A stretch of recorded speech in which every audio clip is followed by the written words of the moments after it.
So basically, it is a fact that residency in the country is related in a way or another to the work permit.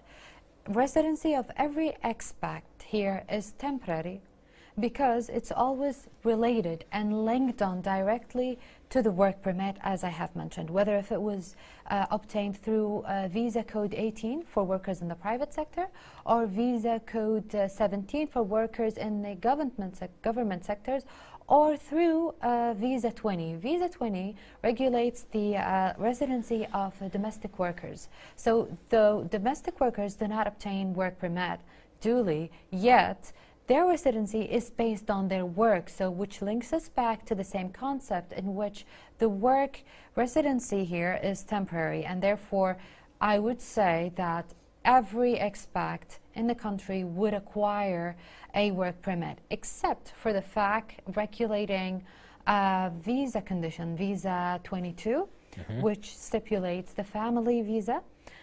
Duly, family members will not be acquired to obtain work permit because they are being sponsored by a family member, for example, a mother, children, a wife, sometimes a husband by his wife.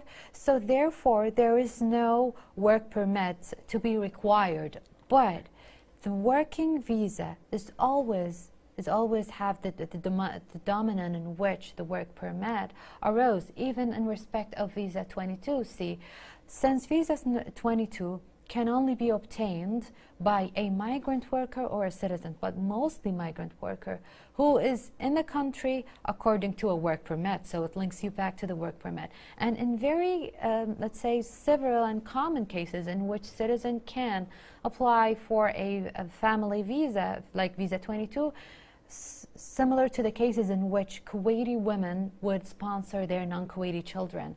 So this concludes us to the fact that the residency of Visa 22 somehow is actually related indirectly to a work permit.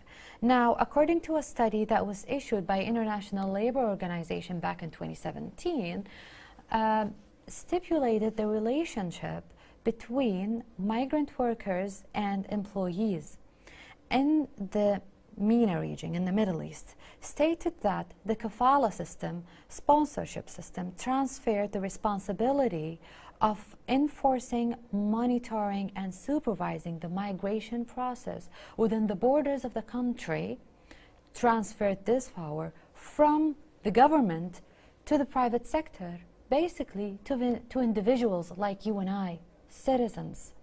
And such mechanism enhanced an argumentative concept of the contractual relationship in which the sponsor is the employer at the same time, making laborers vulnerable to exploitation.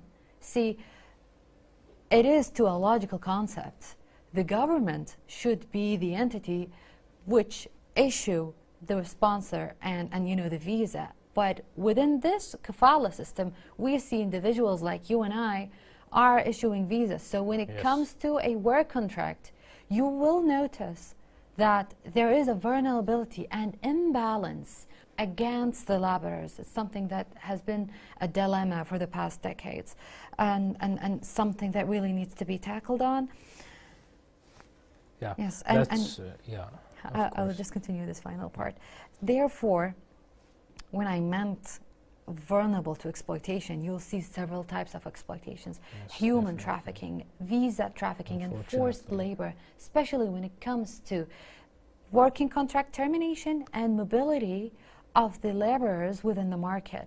Therefore, as a conclusion to all of what I have stipulated previously, the residency of every migrant worker within the country is basically related to the work permit and the work contract. Therefore, if ever the work contract was terminated for any reason, the basic legal grounds in which the migrant resides are gone.